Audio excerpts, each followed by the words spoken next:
বোন আমার, তুমি বোরখা পরো। তোমার বিয়ের জন্য কে আসে জানো?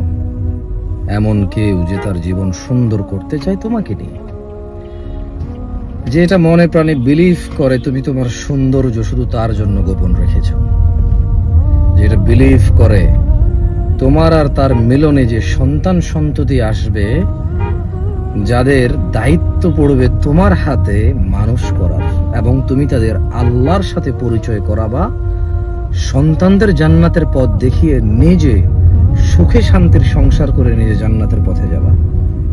তোমার বোরখা পরা দেখে এমন পুরুষ তোমাকে বিয়ে করার আগ্রহ রাখে।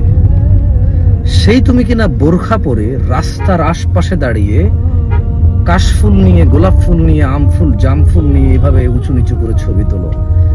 শত হাজার মানুষ রাস্তা দিয়ে পার হয় তোমার এই এই এই অসভ্যতা দেখে।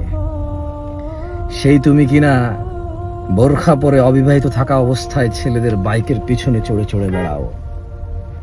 সেই তুমি বোরখা পরে বিভিন্ন রকমের সিম কার্ড রেখে বিভিন্ন ছেলের সাথে সম্পর্ক রাখো। বুঝতে পেরেছি তুমি যার সাথে সম্পর্ক রাখো তার আমার মতোই দাঁড়িয়ে আছে, দেখতে বড় পাঞ্জাবি পরে, মাথায় টুপিও রাখে, তোমাকে ফজরেও জাগায়, সে সবই বুঝলাম। কিন্তু তুমি আস্থা করো তোমার বোরখা পরা দেখে যেই ঘটক যে ছেলের বিয়ের প্রস্তাব নিয়ে আসে, সেই ছেলে বড় অধীর আগ্রহে আছে এমন কাউকে বিয়ে করবে যে তার সৌন্দর্য শুধু তার স্বামীর জন্য রেখেছে গোপন। বোরখা পরে লজ্জা পায় যে শুধু বোরখা পরে, আর কোনো লজ্জা নাই, লাজুকতা নাই, দিনদারিতা নাই, দিনদ্রোহিতায় মগ্ন, সিনেমা নাটক গান বাজনায় মগ্ন, নাচ গান করে বোরখা পরে। এখন মানুষ দেখি বোরখা পরে নাচে, বড় অবাক লাগে। বোন আমার, তুমি লজ্জা পাও।